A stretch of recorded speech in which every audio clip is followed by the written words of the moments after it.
Boa noite, muita alegria, nós estamos aqui essa semana, mais um encontro de reflexão. Espero que todos tenham passado uma semana muito boa, refletindo sobre quem são, o que querem, cada um a sua forma, a seu modo e no tempo devido, né?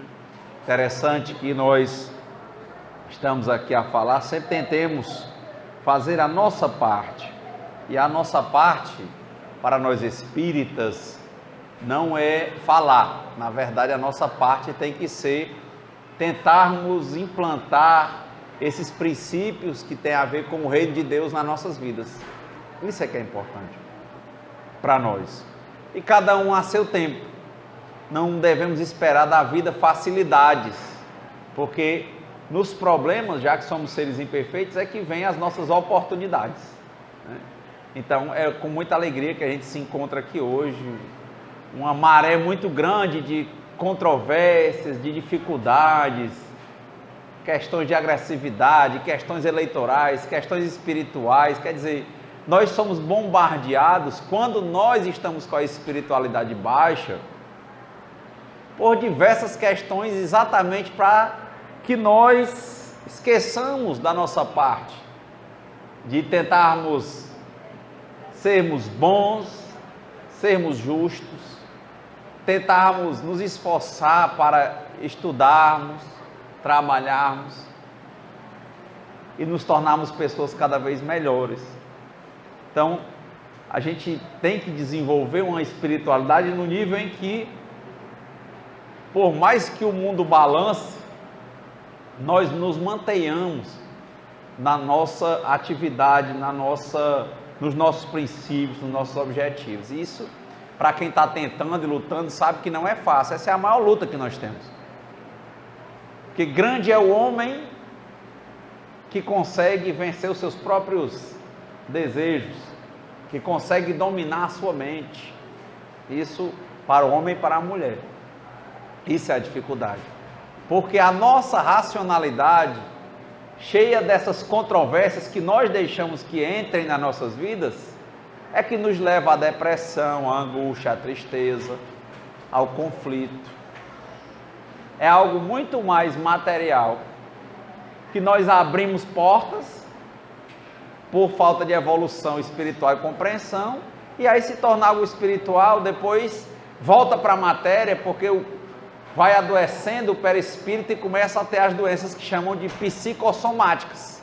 E aqueles problemas vão adentrando e viram doenças verdadeiras. Isso é interessante que nós reflitamos hoje. Nós nos policiarmos, mantermos leituras edificantes, conversas edificantes, tentemos fazer nossa parte, vencer toda a ira, cobiça, preguiça, orgulho e inveja que tem dentro de nós. Não negarmos isso. Reconhecermos e tentarmos limitar, dominar. Como eu falei no começo, grande é o homem e a mulher que consegue dominar a sua mente. Então não adianta negar. Olha, eu sou humilde, procure logo ver onde é que você não é, e saiba que isso é um grande gatilho dentro de nós, e que a gente comece a trabalhar para que sejamos a cada dia menos vaidosos e orgulhosos. Eu não tenho inveja. Encontre a inveja em você, procure, e aí vá trabalhando para não ser tão invejoso, consciente da lei do progresso, consciente de que ontem éramos piores do que hoje, hoje somos melhores do que ontem, e amanhã certamente seremos melhores do que hoje. Essa é uma reflexão. Então o nosso papel é mantermos esse aprimoramento constante.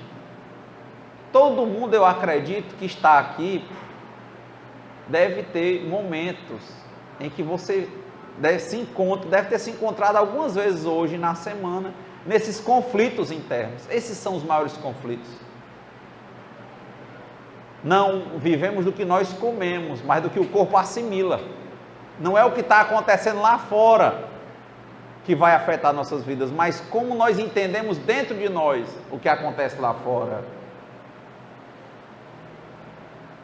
O mesmo problema como uma doença pode nos levar à angústia, à depressão e ao suicídio, e a mesma doença pode nos levar a um nível de fé e a uma mente aberta, de uma forma que nunca tivemos, uma proximidade, uma esperança para com Deus tão grande. Mas veja, uma coisa só, no mínimo 2 caminhos bem distintos, depende de nós. Encontrarmos muitas vezes que quando estamos abatidos, é porque nós nos deixamos vencer. Nós não podemos nos entregar, isso não tem a idade física, na verdade todos nós somos crianças para Deus, não tem diferença, cada um tem seu papel até o momento de desencarnar nesta encarnação, e depois continua, não tem velho, não tem doente. Eu achei interessante numa reflexão como essa, a questão dos impactos. Estava lendo um livro interessante de um investigador do FBI, lá dos Estados Unidos, né? E ele falava no livro que era o manual de persuasão deles. E a gente pensa que pode não fazer nada, não tem como.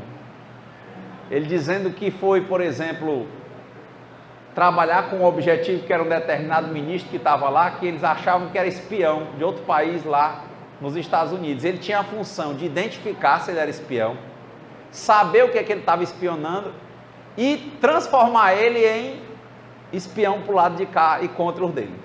Olha a função como era difícil. Ele disse, não tem mistério.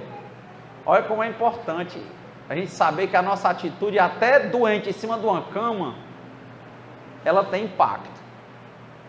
Eu achei interessante que a primeira técnica de persuasão que ele disse é o quê?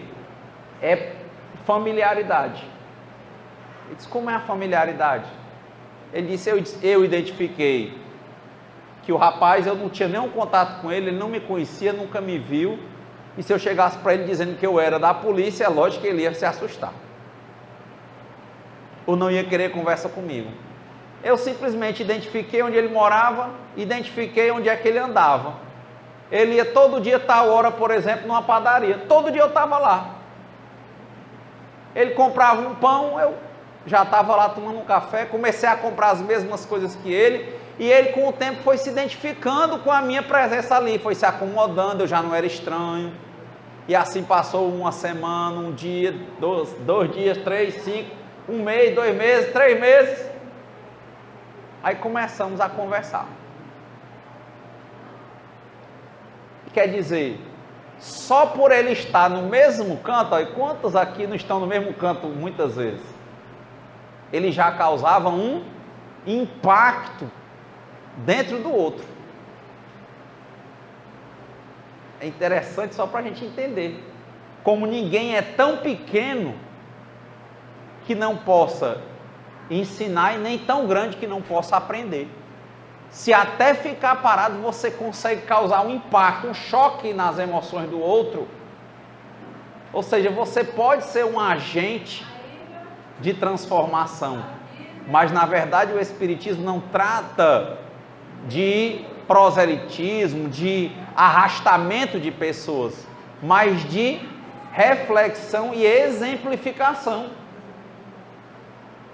Então, enfrentarmos com resignação os nossos problemas, enfrentarmos com fé, nos encontrarmos, por exemplo, deixando o nosso pensamento ir por caminhos negativos e conseguirmos segurar,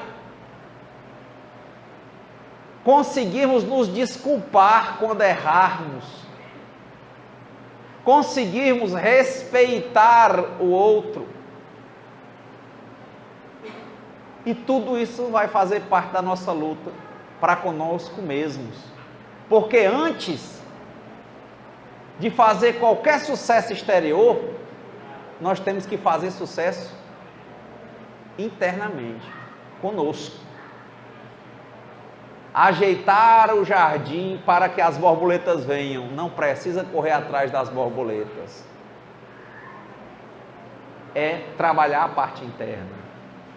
Se a gente conseguir nessa semana trabalhar com conceitos, princípios básicos como educação, justiça, amor, e tentarmos praticar isso com atitudes de gentileza, por exemplo, vamos ver as dificuldades que nós vamos ter, de atenção, de dar reciprocidade, de valorizarmos o outro, de conseguirmos vencer uma vontade que nós temos às vezes de estourar com alguém,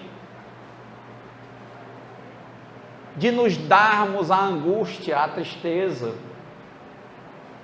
de tentarmos inserir boas coisas que vão trazer ou gerar bons fluidos e atrair bons espíritos para nós. Essa é a luta do dia a dia. Quem consegue trabalhar nessa vitória interior, que não precisa mostrar a ninguém, mas sabe que a luta é forte. Porque quantos hoje estão vendo o domingo com tristeza? E o domingo, para ser alegre ou triste, depende dos olhos de quem vê. Quantos estão aí empregados e só veem problemas? Quantos estão com família e acham enfadonho, corriqueiro, rotineiro, sem graça? Quantos estão com a vida toda estruturada e não conseguem dar valor a isso? É uma derrota interior. E ele acha que vai buscar o sucesso lá fora. Isso é uma doença. É a doença do espírito. Quem internamente está fragilizado. E se não cuidar dessa doença, que ela não tem cura, porque esse mundo aqui não é dos perfeitos, nós estamos nos aperfeiçoando constantemente. Tem que se entender doente para ver que tem limite e ter a humildade de seguir o tratamento. É o tratamento de ver a sua impotência com certas coisas, de entregar as coisas que você não consegue resolver nas mãos de Deus, de tentar lutar para ser alguém melhor a cada dia, de se entregar à prece, à meditação, de tentar falar com as pessoas boas palavras, de tentar fazer a parte espiritual, caritativa, mas também ser caridoso dentro de casa, assumir as responsabilidades, ter equilíbrio. Num dia tem tempo para tudo. Essa é a nossa luta. E é uma luta para viver a vida inteira, do momento que nasce, para sair da dependência, chegar na independência e aprender a ter a interdependência, dialogar com os outros, conviver em equipe, em conjunto, com o coletivo, sem tentar ser estrela, no sentido de ser mais do que qualquer pessoa, mas ser estrela no sentido de ser uma constelação, um universo cheio de estrelas, cada uma ocupando o seu lugar e desempenhando o seu papel, porque cada um e cada uma tem seu papel. Essa é a nossa luta, e é esse sentido, ou esse é o sentido das nossas vidas, assumirmos as responsabilidades que nos vêm a cada dia, e a primeira responsabilidade é para conosco, nos amarmos, sermos gentis, evitarmos a tristeza, a angústia, a raiva, a ira, a preguiça, a inveja, o ódio, trabalharmos com perdão, trocarmos, inserirmos bons valores, transformarmos essa água em vinho. Vinho no sentido do espiritual. Esse é o momento para nós. Não queremos buscar na questão da espiritualidade só favores. Tentarmos servir, como diz São Francisco, é dando. que se recebe, mas chegarmos a um nível acima disso, de fazermos como a historinha que nós contamos a semana próxima passada, de fazermos o bem, chegarmos a um nível que o bem, fazer o bem seja um hábito, que a gente nem lembre que fez o bem, a gente naturalmente faça, como a gente respira. Esse é o trabalho, e todo mundo sabe que ele não tem como encerrar. É constante, é querer se isolar dos outros e dizer, eu não vou me isolar, eu tenho que interagir com meus irmãos, com minhas irmãs. É querer que as pessoas sigam a nossa opinião e dizer, eu não devo fazer assim, porque cada um a seu tempo e a seu modo. É querer mandar na vida dos outros, eu não posso mandar na vida de ninguém, por mais que eu ame alguém, eu não posso tomar o remédio por ele. É querer colher os frutos verdes e dizer, não, eu não devo fazer isso, cada coisa a seu tempo. Se eu puxar uma fruta verde, ela não amadurece, se tiver verde demais, ela apodrece, não vai servir de nada. Calma. Trabalha dentro, conhece a ti mesmo, nos conheçamos, trabalhemos, estudemos para conhecer melhor quem nós somos, para desenvolvermos melhor o nosso trabalho, para que nós nos esforcemos do bem da melhor maneira possível. Esse é o milagre que eu vejo quando a gente encontra o Espiritismo. Não adianta trazer alguém por arrastamento e ela vir aqui atrás de milagre, de cura, e ela não entender que ela tem que resolver fazer uma reforma íntima, que ela vai ter que lutar todo dia, e que com essa reforma ela vai encontrar um sentido na vida, que é assumir as responsabilidades, que é se limpar de tudo que é impuro, que é ser perfeito, e essa pessoa aí vai começar a ver o que é felicidade, porque ela não vai precisar fugir. No começo ela vai ter mais dificuldade, porque ela está mal educada, mal habituada, mas se ela quiser, tem uma lei natural, imutável, que vai ajudar, que é a lei do progresso, é essa que diz, que a cada dia eu sou melhor. E ser espírita difere um pouco, por quê? Porque é a sua assunção de responsabilidade. A lei do progresso é dizer, você, mesmo que não queira, você cresce, você avança, você progride. E ser espírita é dizer, eu quero. É dizer, como disse o Chico, dou aos outros o direito de serem como quiserem, mas eu tenho o dever de ser melhor do que eu mesmo a cada dia.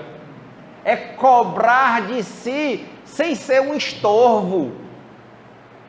É cobrar de si e ser feliz, porque não falta o que fazer, não falta alegria de viver, não falta sentido para quem encontra a lente turva nos olhos, a trave no olho, que faz com o que nós dissemos, com que uma família belíssima pareça sem graça, com que um domingo belíssimo pareça sem graça, com que uma vida belíssima pareça sem graça, porque também tem uma lei de ação,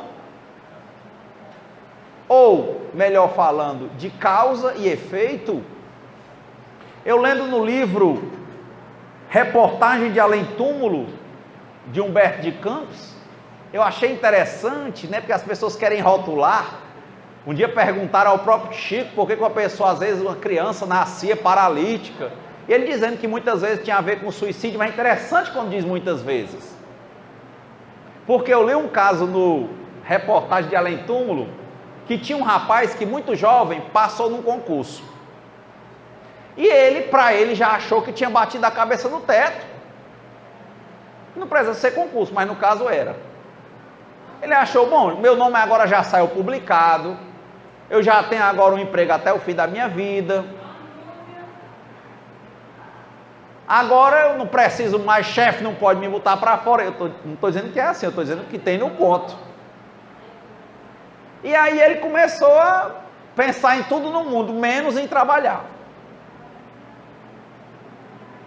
Todo mundo advertia, ele pensava em qualquer coisa, na repartição ele conversava com um, com o outro, brincava, mas trabalhar mesmo.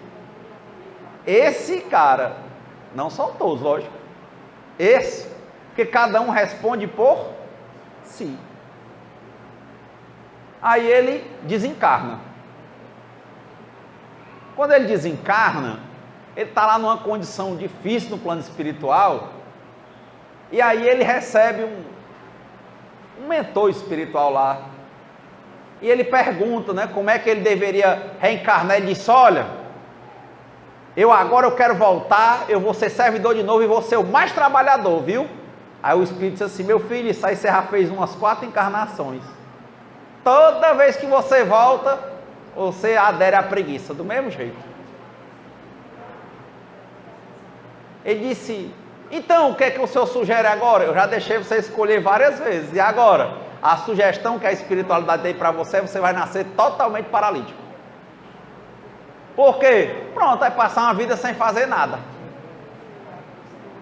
Não se preocupe não, na próxima, você volta normal, aí você vai trabalhar, você vai passar uma vida na matéria, sentindo que é ficar sem fazer nada, para ver se você tira essas suas férias.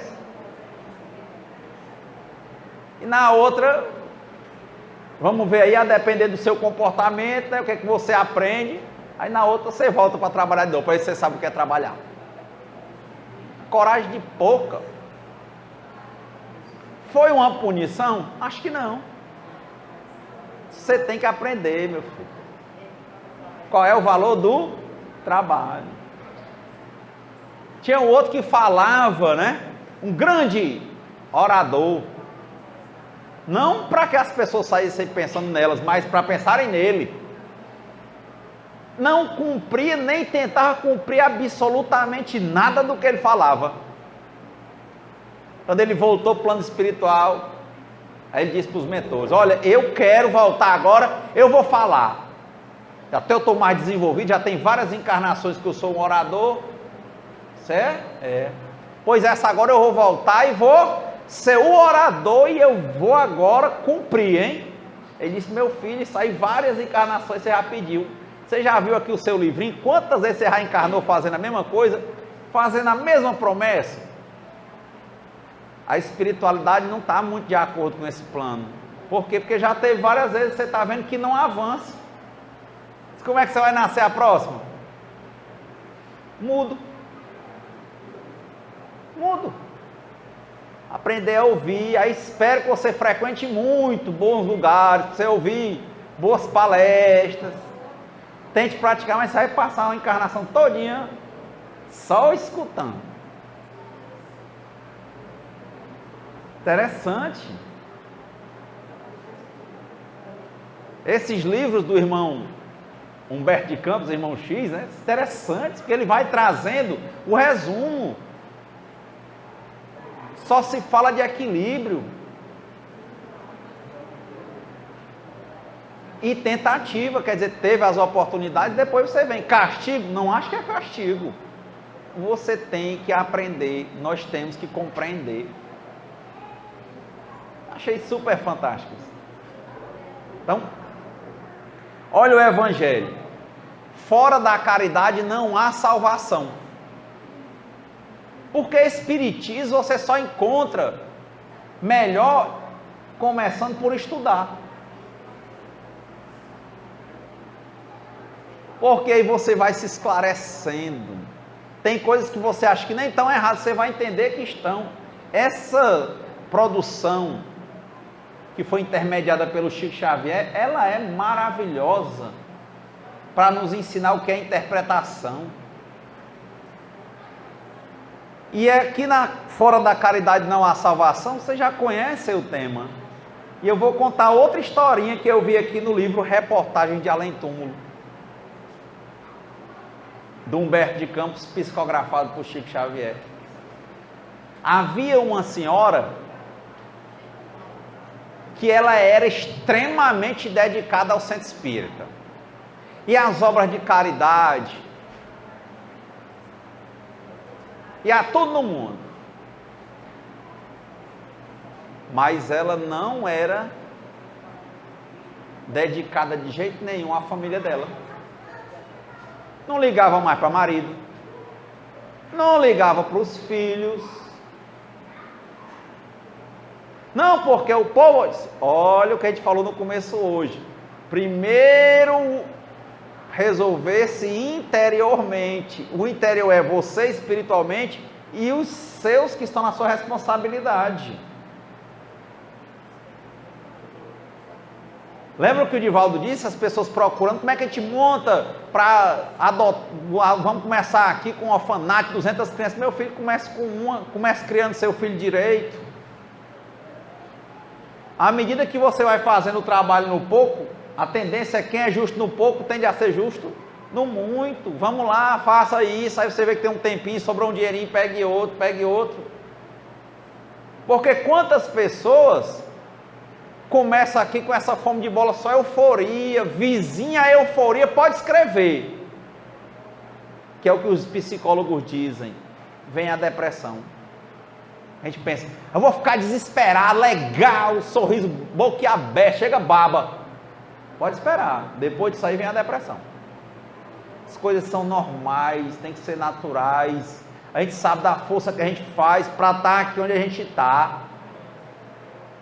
Levantar, tentar ser alegre, tentar ser cortês, tentar ser gentil, tentar ser uma pessoa melhor. Isso tudo é caridade. E aí quando começa a sobrar uma águazinha, compartilhar. E sempre sobra. Que é o que diz na própria Bíblia, né? Sou velho e fui jovem, e nunca vi o justo mendigando pão. Mas é assim, não dá para abrir mão. E essa história dessa mulher acaba exatamente, ela vai criar um cataclisma material na vida dela. Ao invés de cumprir o papel dela, quando ela chega no plano espiritual, ela queria um grande lugar no plano espiritual. Ela disse, você não tem um grande lugar. Por quê? Porque você foi negligente. Mas eu ajudei a tanta gente, sim, mas você não ajudou os seus primeiro. Não é por preferência, é porque eram responsabilidades imediatas. É como essa história do rapaz que fala. Se ele falar e ele não tentar ser melhor do que ele mesmo, a cada dia sem querer ser melhor do que ninguém, sem querer aplicar, é lógico que haverá uma lei de causa e efeito, e que a dor vai ser necessária.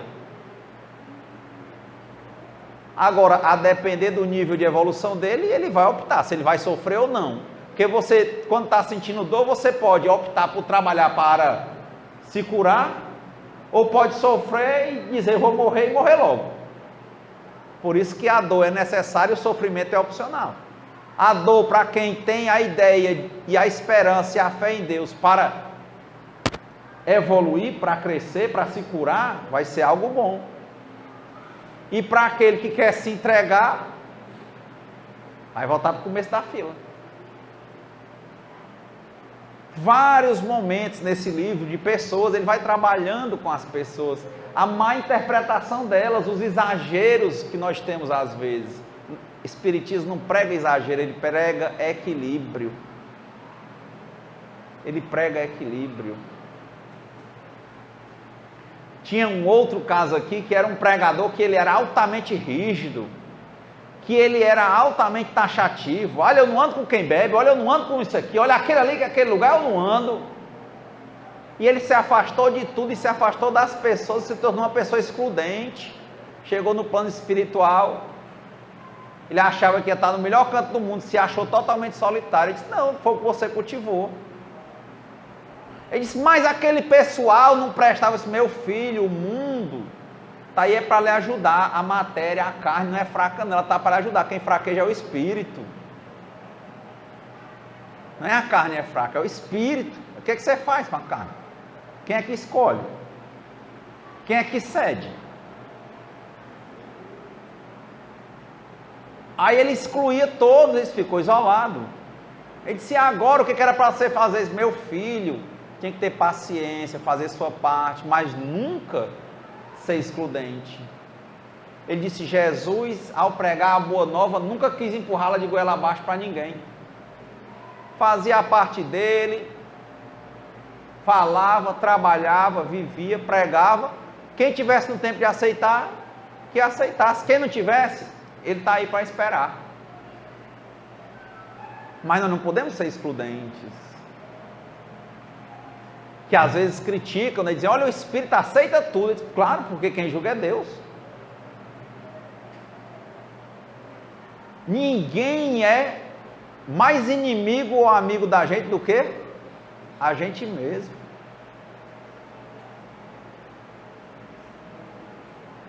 Eu vendo outro dia a definição da OMS sobre alcoolismo, drogadição, dizendo que são doenças.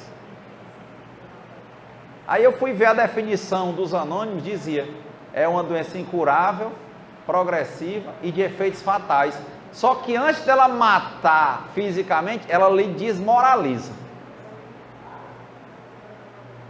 Ele disse: é certeza, meu amigo. Olha, eu estou enganando a quem, meu amigo? Vai andando que você está cavando a sua própria cova ou construindo o seu próprio castelo.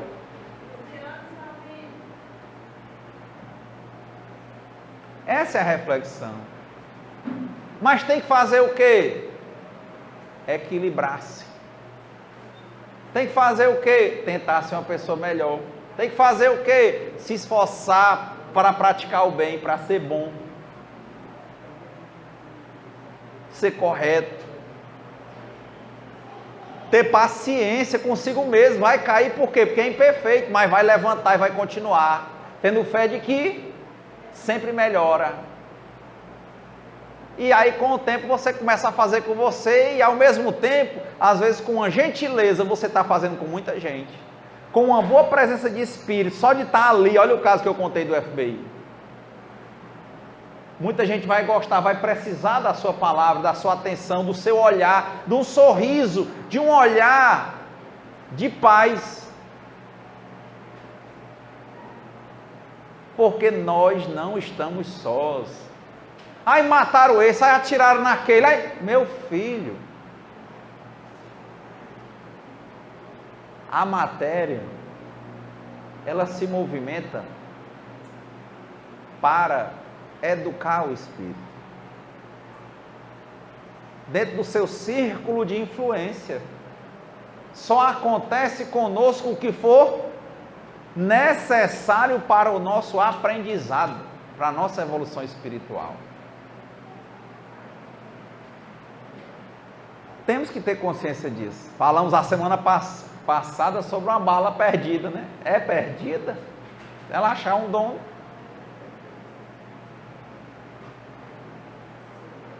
Como você vê casos em que a pessoa atira no outro e...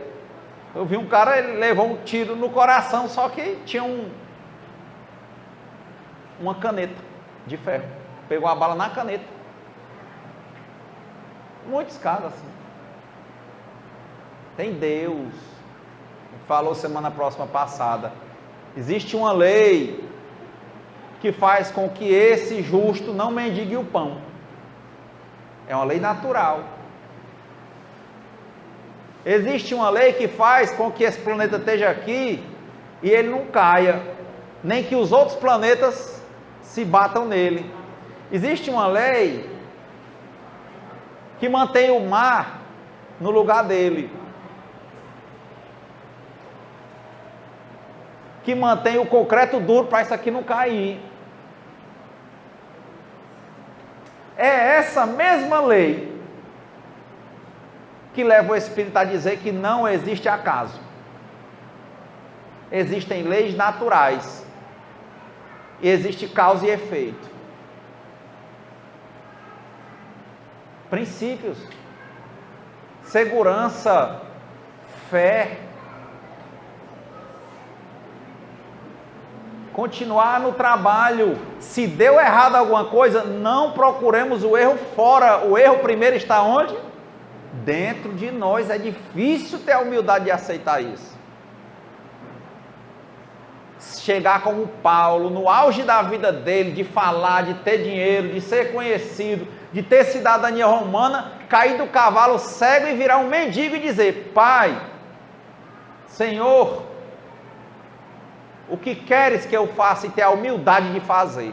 Olha, meu filho, tudo que tu está apedrejando, está indo contra, daqui para frente agora tu vai ser a favor. E ele pegar com humildade e ser a favor. Todo dinheiro que tu tem, tu não vai mais trabalhar com isso, vai trabalhar pregando, ele ia pregar.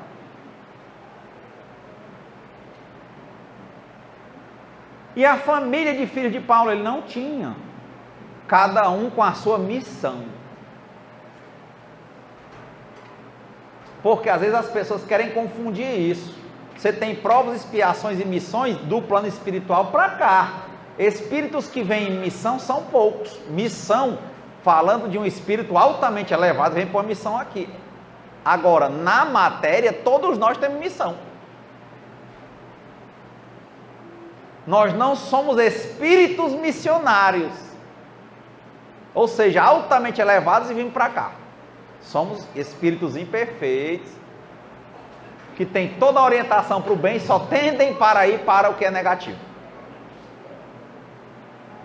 Mas que tem a força do livre-arbítrio para se controlar a mente, se equilibrar. Então, cuidado. Dizer que você não veio em missão, no sentido do livro dos Espíritos, é dizer: eu não sou um espírito muito elevado que teve que vir à Terra para cumprir uma missão. Eu sou um espírito imperfeito que estou aqui em provas e expiações. Mas na minha encarnação eu tenho várias missões. Criar um filho,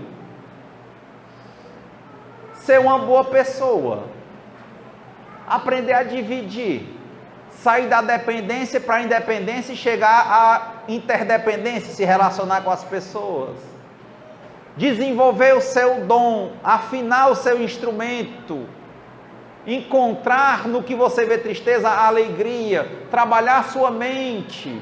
Isso é missão. Você tem uma missão certeza. Qual é? Ser melhor do que você é. Sair daqui melhor do que você chegou. Isso é missão encarnada de um espírito imperfeito. E não confunda, não somos espíritos em missão no sentido de que não somos os espíritos elevados no nível de encarnação falado. Porque já tem gente que diz assim: então eu venho para cá, a minha vida agora eu não vou mais fazer nada, eu vou só esperar as pancadas e vou ficar rebatendo. Não, você tem que ser proativo. Se você sabe que a sua preguiça vai lhe dar uma pancada, evite a preguiça. O que é evitar a preguiça, Renato? É plantar, porque todo dia é dia de plantar. Como é que eu evito a preguiça, Renato? Trabalhando. Com ânimo.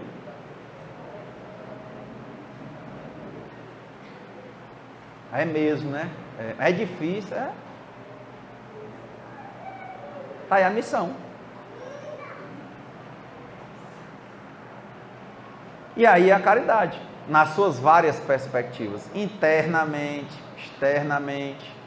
Internamente de novo, errou, se perdoar, tentar reparar externamente, mas continuar. Não adianta fazer com que o passado seja presente todo dia, o presente é presente. Errou ontem, plante hoje. Pode ser uma das formas de plantar, pedir perdão, ou fazer uma reparação direta. Já está plantando. Se até parado o homem estava mexendo com a psique do outro que ele nem conhecia, imagina você parar dentro da sua casa. Quanta gente que está com pessoas aí que não falam mais, ou que estão com Alzheimer e não tem paciência de ficar perto delas? Perdeu a graça. Perdeu? É a pergunta. Fora da caridade não há salvação. Meus filhos, na máxima, fora da caridade não há salvação, estão contidos os destinos dos homens na terra e no céu. Na terra, porque à sombra desse estandarte, eles viverão em paz. Olha onde é que está a paz? No trabalho. Com você, conosco e com os outros. É a paz. No céu, porque aqueles que a tiverem praticado encontrarão graça diante do Senhor. Eis-me aqui, Senhor. Senhor, o que queres que eu faça? Já pensou? Esse rapaz que teve que voltar uma encarnação paralítico porque passou várias encarnações toda a vida com preguiça. Deus tinha para ele uma tarefa melhor, várias outras, mas ele não conseguia ainda vencer nem a preguiça dele. Então, vamos lá. Sabe, são coisas. Quem é que não tem aqui o vício da preguiça? Da procrastinação? Cheio de coisa acumulada, não consegue botar as coisas para frente. Isso tudo tem a ver com caridade. Porque muitos estão esperando que você ande, porque nós somos um conjunto.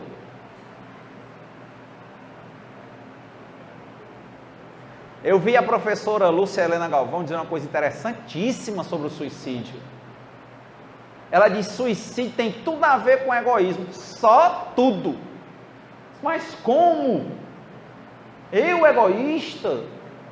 Ele diz: porque se uma pessoa disser que a vida dela não vale mais nada, e ele está pensando em acabar com a vida, por que ele não vai dar a vida às pessoas? Pronto, vai ser altruísta. Se é de morrer, entrega a vida aí como Madre Teresa de Calcutá fez. Passar a vida lavando leproso, passar a vida dando atenção a doente. Se é de morrer, se você realmente, sua vida não vale nada, tem muita gente precisando, vai trabalhar de graça.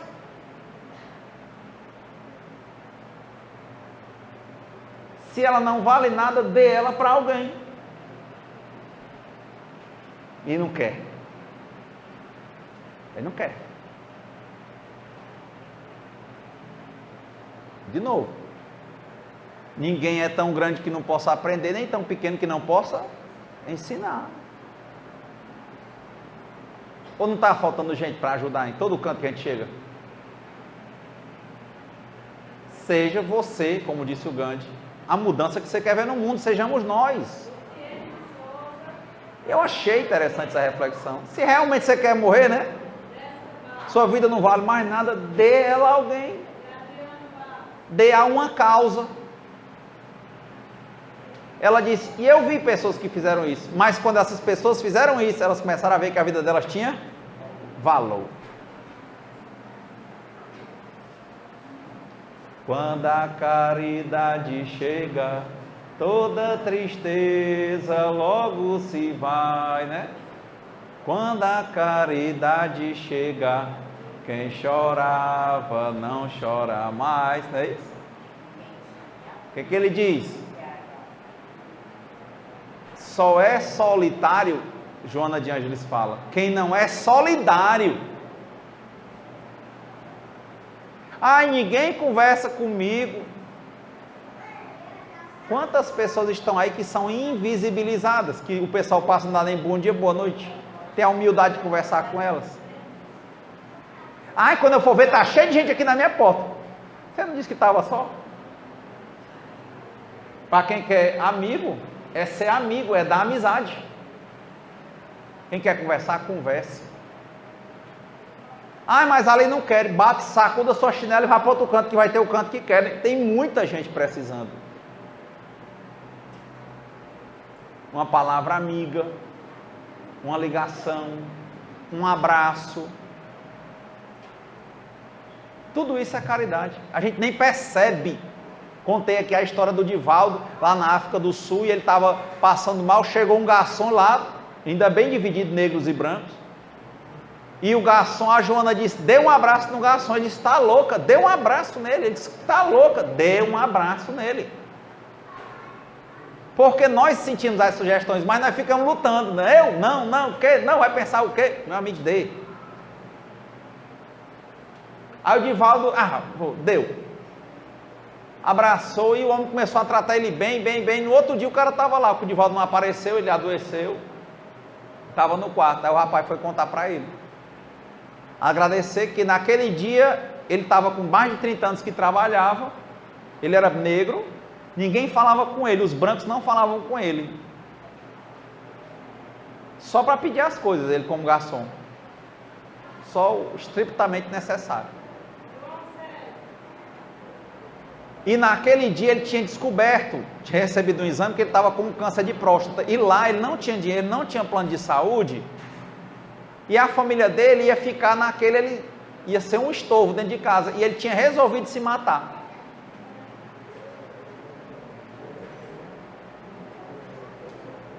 E aí o Divaldo abraçou ele. Ele não acreditou, porque ele disse que na vida dele inteira, ele nunca tinha recebido um abraço de um branco na África. E ele ficou em choque. E aí ele decidiu não se matar. E foi no outro dia agradecer ao Divaldo. Quando foi agradecer, passou o Divaldo, eu não posso lhe ajudar com muito. Ele já estava decidido a não se matar mais. Mas no caminho ele foi conversando com as pessoas que tinham condições, que levaram o Divaldo para lá, e as pessoas resolveram, ele não pediu, ele só contou a história. As pessoas disseram imediatamente, nós vamos puxar o tratamento dele. A gente nem sabe de onde vem a ajuda, mas se a gente não se movimentar, não vai vir de canto nenhum. A parte do Divaldo foi só dar um abraço. E a parte dele qual foi? E falar para o Divaldo, olha a gangorra da vida. E a parte do Divaldo? Falar para as pessoas. E a parte das pessoas? Ajudar o rapaz. É toda hora, ó, ação, reação, causa, efeito. Um puxa, o outro encolhe. Tudo isso é caridade. Um abraço é. Um sorriso é.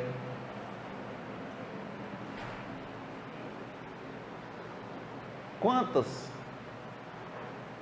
pessoas nós não podemos estar ajudando só em tentarmos ser melhores do que nós mesmos? Eu sei que com o tempo vão aparecer mais atividades, porque quando o trabalhador está pronto, diz o André Luiz, o trabalho aparece. Primeiro é só calado, depois é só abraçando, depois outro serviço, outro serviço, outro serviço, outro serviço. Quando? Se você estiver plantando uma boa semente. Aí você vai falar, você vai cantar, você vai falar num canto, 2, 3, 5, 10, 20, 200. Porque a árvore que dá bom fruto, ela prospera. E a que dá mau fruto, ela cai. E o que é o dia? O dia é o dia de plantar. E é todo dia. Não tem ninguém que possa se achar no alto. É todo dia luta, todo dia construção. E é aí que nós encontramos sentido de viver, e alegria de viver, e paz, que é o que o Evangelho diz, ó. Fora da caridade não há salvação, ó. Estão contidos os destinos dos homens na terra e no céu. Na terra, porque à sombra desse estandarte, eles viverão em paz. Que é a paz que nós sentimos? Fazemos a nossa parte. Termos boas intenções. Mas a luta é tão grande e tão válida, como disse Paulo, combati o bom combate, guardei a fé. Porque tinha um caso aqui no livro Reportagens de Além Túmulo, Ana, que a mulher, ela era altamente caridosa. Ela ia para todo canto, ela estava no centro espírita, ela limpava, ela arrumava.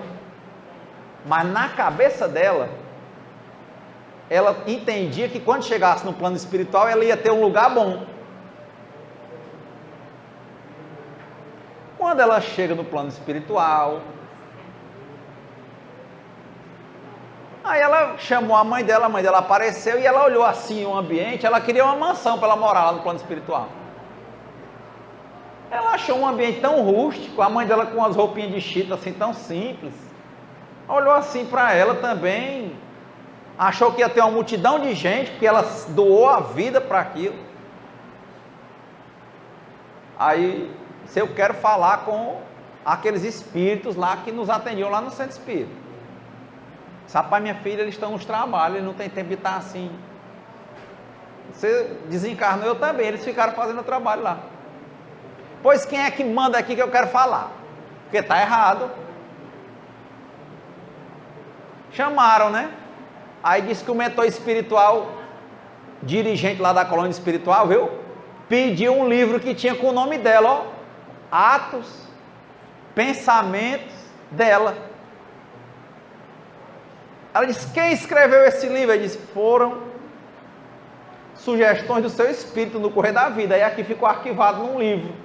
Tinha lá exatamente quantas sessões espíritas ela foi, quantas missas na igreja católica e quantos cultos na igreja evangélica. Tinha lá tantas mil, 7 mil, não sei o que, tudinho, a vida toda.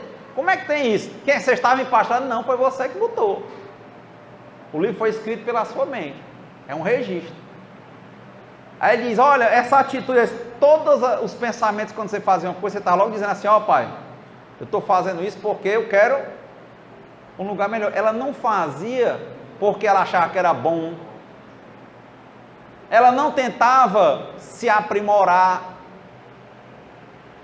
Ela era uma pessoa que não tinha mudança de conduta. E tudo que ela fazia, ela queria negociar com Deus. Qual era o método que ela tinha? Ela disse, não, minha filha, está ótimo o seu lugar, porque tem gente que entrou no umbral, você já está ao menos nessa barraca aqui. Mas é porque você ainda não desenvolveu o reino de Deus dentro de você. Você não tem gentileza natural. Você não tentou ser uma pessoa boa de verdade. Você fazia sempre negociando com Deus. Em troca, querendo algo em troca. Tá vendo? Renato, e aí, mas eu quero fazer, eu só penso assim em troca, não deixe de fazer não, faça. Qual é a lei? Do progresso. Um dia, quando você começar a sentir como é bom controlar-se, dominar a sua própria mente,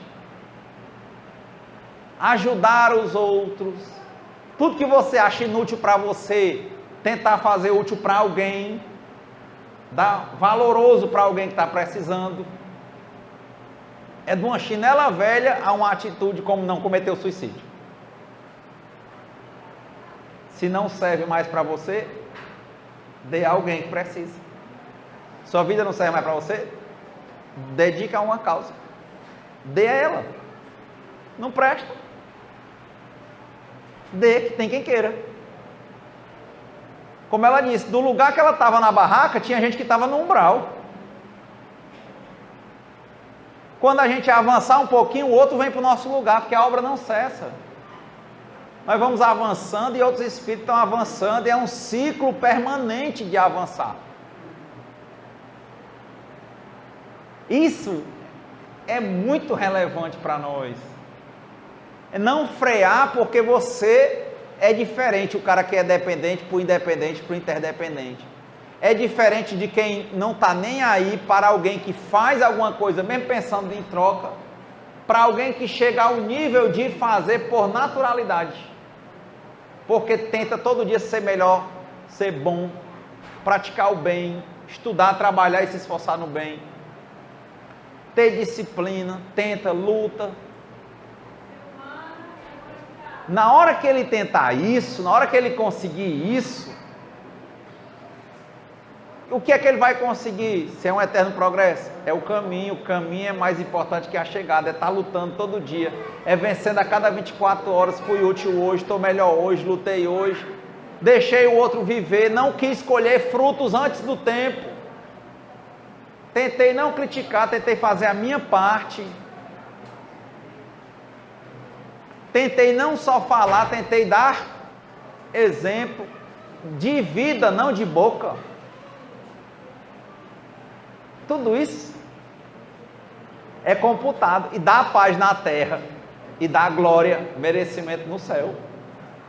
É o que o Evangelho está dizendo. No céu, porque aqueles que a tiverem praticado encontrarão graça diante do Senhor.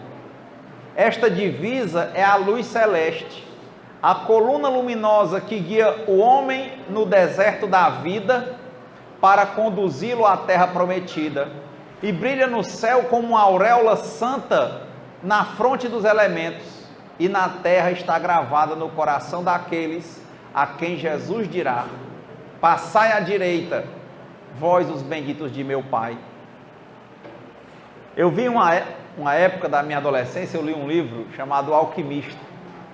Era interessante que o rapaz, ele era um guardador de ovelhas, ele deitado com a cabeça em cima de uma pedra, teve um sonho, que ele ia ter um êxito, uma fortuna, e ele não ia ser aquilo ali. Aí ele resolveu sair, sofreu o mundo todinho, aí um dia voltou para lá, a fortuna estava embaixo da pedra que ele estava dormindo. Ele nunca quis valorizar o lugar que ele estava. Nunca quis. Mas estava lá. Essa questão da caridade. Fora da caridade, não há salvação. Atendendo internamente, particularmente, para depois começarmos a nos doar publicamente, em doação, vamos encontrar sentido na vida, paz de espírito. Acho que nesse ponto é o mais relevante para a nossa reflexão de hoje. Que Deus possa iluminar nossas mentes, fortalecer nossos espíritos para esse combate diário, para que nós possamos sim lutarmos para sermos melhores do que nós mesmos. Nada é tão bom que não possa melhorar. Afinarmos o instrumento. Quem já achou que chegou lá, não esqueça, quem toca violão sabe. A corda nova, você vai usando, tá linda, a música maravilhosa, mas com o uso, ela afrouxa. Aí você disciplina ela mais aqui, ó, afina. Então, além do que tá bom pode ser melhorado, o que tá bom vai afrouxar, Marcos. Por isso que, quando o Emmanuel disse para o Chico, estude, trabalhe e se esforce no bem, o Chico disse, será que eu consigo fazer isso? Ele disse, não te preocupa que você não está só. Se o que é que vai me dar força para fazer isso? Ele disse 3 coisas, disciplina, disciplina, disciplina. O que é a disciplina? É acochar a corda. Você é uma corda de aço, Marcos. Você é um diamante. O diamante, por mais lindo que seja, que ele não arranhe nem quebre com facilidade, quando você começa a pegar nele e olhar, ele fica o quê? Embotado. Precisa fazer o quê? Limpar. Ele parece uma pedra qualquer. Joga um diamante na lama. Ele deixa de ser diamante, mas ele precisa do quê? Ser limpo. Todo dia, lavou o carro hoje, com um pedaço, poeira. Isso é a bondade da matéria na nossa vida. Lembrar a gente que nós não podemos descansar no nosso aprimoramento pessoal. Ai meu Deus, eu estou tentando ser mais magro. Aí eu fui lá comer uma bacia de batatinha, fiquei com aquele peso na consciência. Uma panelada, olha. Uma feijoada. Só tira o peso da consciência. E te lembra da manhã fazer diferente. E faça. Primeiro é uma dor. Depois é uma reflexão. Depois você não faz mais não. Daquele jeito não. Essa é a evolução. Ah, mas um dia eu estava num canto. Afine o instrumento. O uso é maravilhoso, mas ele afrouxa. E o não uso, afrouxa também. Por que, Marcos? Porque ali é uma corda fazendo pressão numa madeira.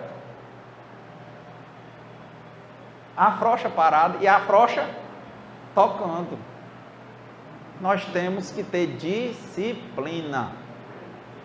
Nós temos que nos melhorar a cada instante.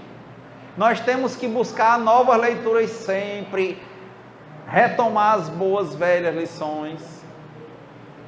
É por isso que eu estou encerrando e pedindo a Deus que fortaleça esse nosso espírito de luta, de afinação, que nós nos tornemos instrumentos mais puros, com sons mais harmônicos, para sermos tocados pelos bons espíritos, porque feliz é o homem que domina a sua mente, se disciplina. Feliz, ser livre, diz Emmanuel, é servir a Deus. Para servir nós temos a nossa parte, qual é? Sermos um instrumento que está no ponto para o bom uso, porque Deus só tem bom uso para nós. Mas tem que estar limpo, cuidado, afinado. Pronto. Pai, eis-me aqui. Senhor, o que queres que eu faça?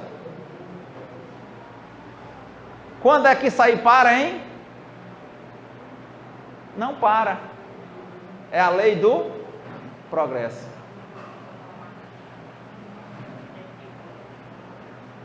Então, que Deus nos abençoe, envolva nossas vidas, que nós possamos sentir muita alegria de viver assumindo as nossas responsabilidades. Nós tentemos ser melhores do que nós mesmos a cada dia, que nós limpemos esse diamante nosso, que somos nós, da lama que a gente acumulou, que nós afinemos os nossos instrumentos, que nós aprimoremos o que a gente acha que está bom e que a gente afaste o que não presta. E que, mais do que tudo, nós não esmoreçamos, nós continuemos sempre e que nossos olhos sejam pérolas brilhantes de alegria, de vida. E é isso que eu acredito que é o Espiritismo. O Espiritismo é ensinar a gente a ter equilíbrio, viver e se encontrar essa paz na terra e ser digno para ser um bom instrumento dos céus. Muita paz para nós. Senhor, fazei-me um instrumento de vossa paz. Onde houver ódio, que eu leve o amor. Onde houver ofensas, que eu leve o perdão. E onde houver discórdia, que eu leve a união. Onde houver dúvidas, que eu leve a fé. Onde houver erros, que eu leve a verdade. Onde houver desespero, que eu leve a esperança. Onde houver tristeza, que eu leve a alegria. E onde houver trevas, que eu leve a luz. Oh, Mestre, fazei que eu